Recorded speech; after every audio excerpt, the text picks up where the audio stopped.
Hey, Lucas, do you want to pay off your milk toast tease? What were you talking about? It was a really good tease. Thank you very much. And so good that I had to bring it back up. So good that we can't even remember it. Anyway, not my show. Go ahead. Let's go back and hear what Fred Warner told Kay Adams one more time about Brock Purdy last week. From day one, I've been a Brock Purdy fan, and I always will be. I think he's one of the best in the league, and soon he will be the best, undisputed, right? But, practice, I'm not about to talk about no practice. I mean, people want to make something out of practice with interceptions and all that other stuff. Listen, you obviously have never been in the NFL if you're out there writing stories about interceptions in practice. But like Debo mentioned, he's going against one of the best defenses in the league. You know what I'm saying? So, hey, it's all good. We're not worried about that. That was about him throwing interceptions in training camp. I don't know if you caught the most eye-popping part of that answer, but he said that soon Brock will be the undisputed best quarterback in the league. We did catch that, yes. Okay, good. We just did 20 minutes on it. Well, I just wanted, we kind of moved on to talking about Caleb and all that. We're circling back. It's what we're doing here. Bring it back, y'all. Yeah, thank you. Number one, I want the answer from you guys. What are the odds? We have Patrick Mahomes, who is clearly the best quarterback in the league and has at least another 7, 8, probably 10 years of being the top of the line. What are the odds that any time in the near future, Brock Purdy can become the greatest quarterback in the NFL? Is that even remotely possible? Doesn't seem like it. It doesn't seem like it. But we're also still very, very early. I mean, I would see this is where the draftism part to me actually becomes a little bit relevant. Well, this to me is where the whole conversation becomes really muddied, because if you look at just last year, he had statistically the best year. So just on quarterback alone, he last year statistically was the best quarterback in football. That's a good point. Now, the guy who won the Super Bowl's on a 6-year run, unlike one we've ever seen. So what does it really mean to be the best quarterback undisputed in football? Does it mean that you have the best stats? Does it mean you win the most? So that for me is the part I always have the toughest. Here's what I would say. The most difficulty getting past. Yeah. If I'm starting a franchise right now, I want this guy leading my team just for one season. Like the best quarterback, yeah, okay. I want him as my quarterback for one season. And if I can answer your question, the odds are 1 in a million that Brock Purdy becomes that person. Right. Over the next 10 years, that if you're going to throw every player into a hat and you get to draft your quarterback, he's not getting taken first. No, I agree. And that's kind of what I mean by this is where the draftism part, while it annoys the hell out of me and I think it's often ridiculous, this is where it does come into play. Because the only thing that I think we can unequivocally say about this at this time, Brock Purdy will never be the most physically talented quarterback in the NFL. I don't even see how that's possible.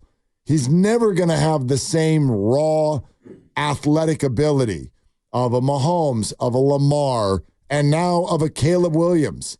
Jaden Daniels, high hopes there too. He might get snapped in half. He's so small, but you know what I mean? Like Lamar felt that way for a while too, and he's the MVP of the league. So it can work in ways that it didn't used to work because of the different rules. But what you said, Dibs, is kind of an interesting way to look at it.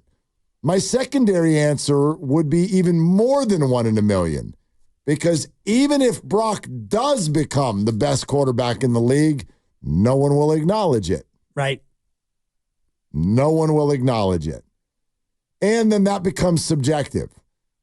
I would love it, especially in football, if we found a new word. Is Tom Brady the greatest quarterback of all time? I'd argue no. He's the most accomplished.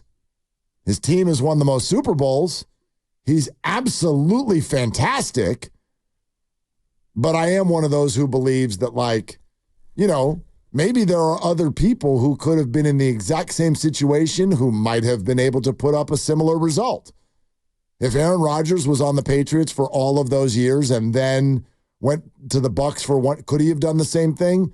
Probably not, but maybe.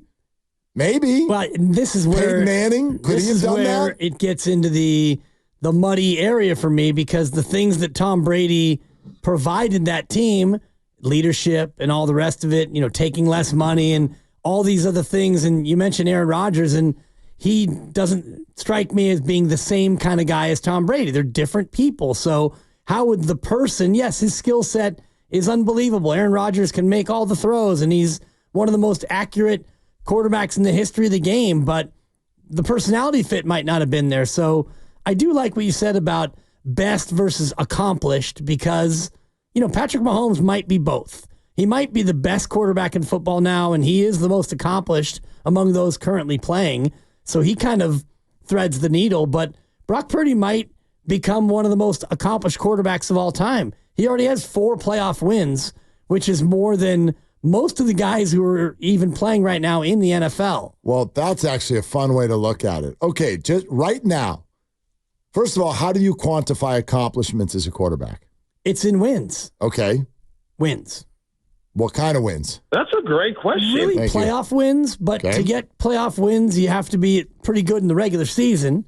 That, for me, is accomplishments. NFL quarterback playoff wins. All right. Most quarterback playoff wins. Yeah. Active quarterbacks. How many have more playoff wins than Brock Purdy? Active QBs. I've gone through this before, and I think the number is 5. Shoot. I'm having a really, really hard time getting the active. Here we go. Most QB. Okay, I got it.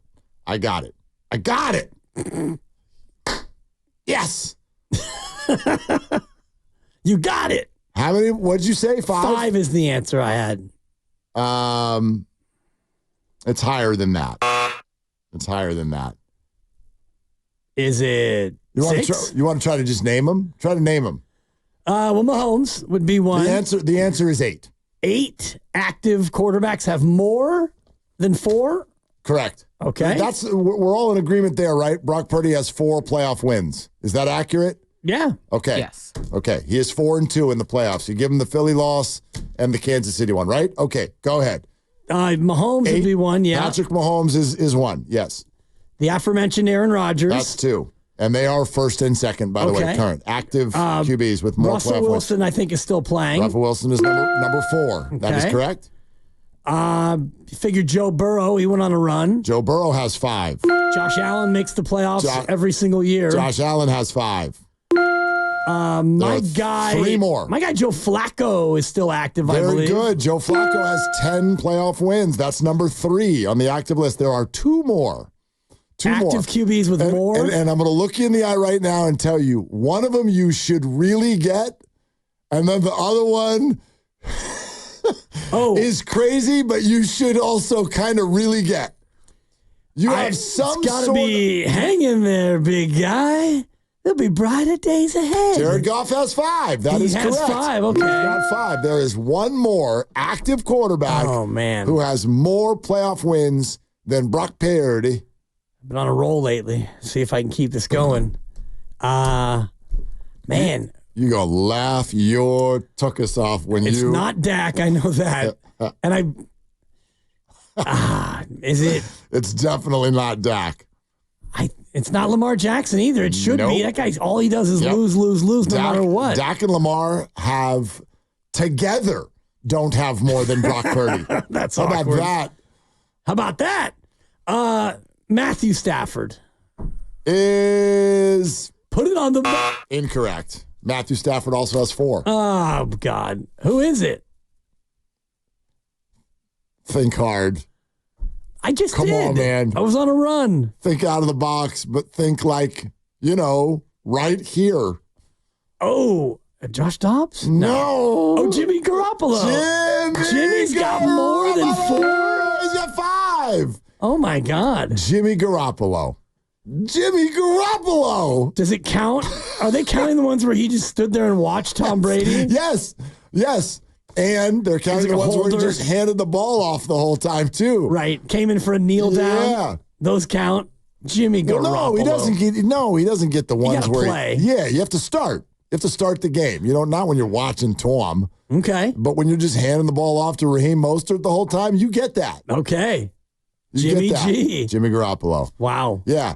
So, by the way, just try this on for size. In this moment, if you freeze the list, Brock Purdy's next playoff win will put him in a tie for 5th place on the active list. Yeah. He's 23. Yeah. He's 23. So if we're going to You start. just turned 24. But okay, whatever. anyway, You just have a birthday? Yeah, Good sure. for him. Yeah, married. Happy birthday, Brock. Like, if you want to talk about this in terms of accomplishments, then you sort of suddenly get to a spot where you're like, Fred's absurd comment doesn't actually sound so absurd. Well, it does because you're dealing with Patrick Mahomes, who is, how many playoff wins does he have? Well, okay, but if we 40? If we remove the whole like he's going to be the unquestioned best and just said like, because Fred could have, he wasn't asked a question there about Brock. He didn't have to say that. He could have just said, I don't think there's any offense taken if Fred Warner is just like, we feel like Brock Purdy is already one of the best quarterbacks in the league, and that's only going to be solidified over the next decade. And just think about the company that he will keep with one more playoff win. You mentioned Russell Wilson. He is a Hall of Famer, probably. I think eventually, but he's in the conversation. He's descending. Aaron Rodgers is a Hall of Famer. Right. Mahomes is in the Hall of Fame. Flacco is a little bit of an anomaly. He's not a Hall of Famer, but he's a guy who's played a ton. And who else would be ahead of him at that point? Nobody. Those would be the four. And the case is made then that he is among Hall of Fame caliber players who are still playing football today. That's the arc of the people that are at 5, except for Garoppolo. I guess Jared Goff would be kind of a head-scratching question mark there, but Josh Allen and Joe Burrow statistically are absolutely on that track, all still relatively young players. But look, I don't know where this roster is going to go over the next handful of years or whatever, but that kind of leads me to the next point. And we wanted to rock this. This is also really quick before you get to it. Go ahead. Jimmy Garoppolo got credit for a postseason win in which he played 2 offensive snaps in 2014 for the Patriots. So really, he only has 4 playoff wins. Why did he get credit for that? I don't know. He played. It makes no sense. No, you have to start to get the win. You have to start. He's won 4 playoff games where he was the starting quarterback. 4-2 as a member of the Niners. That's a weird list then. There's all kinds of people who have played in playoff games. They don't get a win for that. He played 2 offensive snaps in a 45-7 Patriots win over the Colts. Were they the first 2 snaps? I don't think so. Doubt it. Gutsy, though. Yeah. Then he's only got 4. Yeah. He's only got 4. So move Brock up to 8th then on the list. It's tied for 8th. Not 9th. Take that buzzer back. Yeah, take the buzzer back. Thank you. That's the weirdest thing I've ever heard. Why would you give him a credit for that? If that's the case, I'm taking Brock's loss in Philadelphia off of this list. There you go. He did not play in most of it. He started that game, though. He did. Anyway, doesn't matter. Point is this. That's why I get very confused when I hear people say, well, boy, Super Bowl or bust, because this window is closing. The Niners Super Bowl window is closing. Kay Adams, up in Adams Fandle TV, asked George Kittle about the Super Bowl window. Listen to this exchange. What's your relationship with the window? Like window Super Bowl open and window. closing? Just like you want to win it with these guys. Oh, yeah, I would These love are your to. brothers. So what's your relationship with the window? A couple years ago, someone asked me about, is the window closing? I was like, if you guys are telling me it's closing, I guess. To you, the window's half open. I think that at any moment you could just throw a chair through the window and just break it right open. Like, it is what it is. We have the guys on the roster that we have, and John and Kyle have done a great job about figuring out how to keep our best players on the roster, and I think they're going to continue to figure out those ways. And, hey, we lose guys every single year, and we figure out ways to bring other guys back. And so whatever happens, happens. And the thing is, for this year, it's like, why do I care what's going to happen next year? If we can get the job done this year, then next year will just take care of itself, and we'll figure out that problem next year. Okay, he's got a lot of different stuff in there, because the thing at the end about, like, who cares about next year? We're doing this year.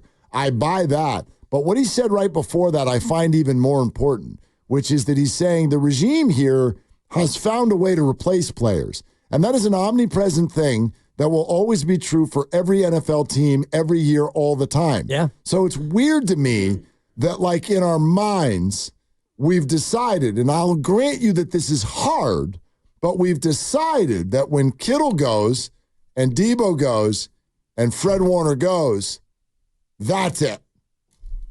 There's not going to be anybody good that replaces those guys. There's no way to do that, whether it be through the draft free agency. The only thing that changes in my mind is it becomes just a little bit harder.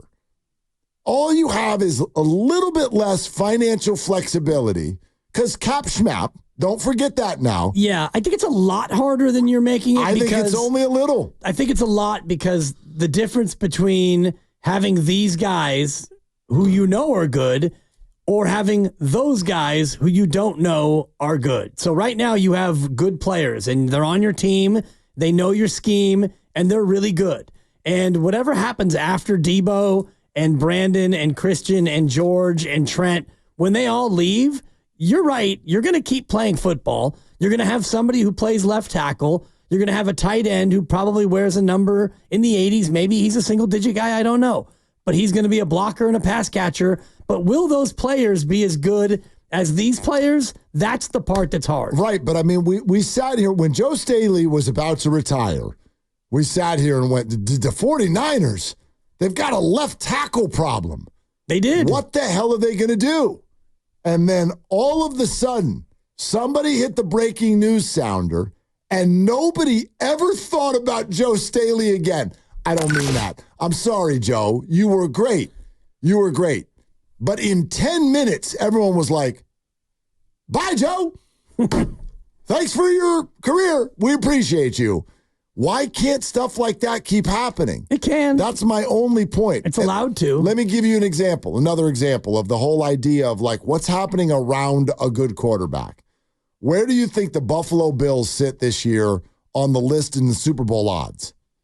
Oh, they're further down than I think, but they're probably like 20-1, sixth on the list. 1, 2, 3, 4, 5. They are tied for sixth on the list, plus 1,500. Okay, Grandy? Is that 20 to where was it? Plus 1,500. Okay. Yep. They are tied with the Bengals and the Texans. Okay. They are not, and by the way, narrowly behind the Eagles and the Lions. They're right there. There's the Niners and the Chiefs, and then there's everybody else for that matter. Yeah. The Ravens are kind of. The Ravens, yeah. They're the clear number 3. And then there's a bunch of just like whatever. But this is a team that is expected to be a top 10, maybe top 5 team in the NFL this year. Now, what did they just do with their receiving core? Receivers go bye-bye. They put them all in a bucket, and they dumped them out on the floor, and they made a new puzzle. And the receivers that are going to be running around, there you go. There's receivers running around for the Bills this year. Nobody knows really anything. We've decided that Curtis Samuel is Debo Samuel light. I know Keon Coleman is the rookie. Is Khalil Shakir still there? There's your receiving core. Essentially, what the Bills just did in getting rid of Stephon Diggs and Gabe Davis is a poor man's version of if the Niners next year went, gosh, Debo or Brandon or Debo. Tell you what, let's get rid of both of them. They might. And the world came back and went, we still think you're good. We totally still think you're good. And the reason the world still thinks they're good is because people believe in Josh Allen. That's right. it. You have a franchise quarterback. We believe in you. And for whatever reason, I know it's early, but Brock is not there yet. He's not there yet. Well, he won't be there until you see him do it without the talent that he's had around him. Josh Allen That's what hasn't. people are going to hold against him. But Josh Allen hasn't done it and hasn't gone nearly as far as Brock in the playoffs.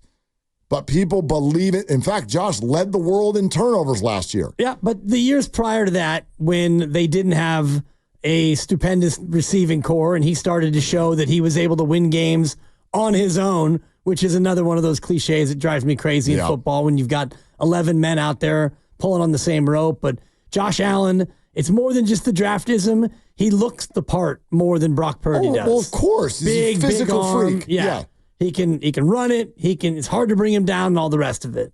The kid had a fireball. So I think that Brock has a lot of biases against him. And part of it is Shanahan, the play sheet, and the team around him. Sure. So, and that's where so many people are glomming on to last night, like you were saying before. See, this is Brock without stars around him.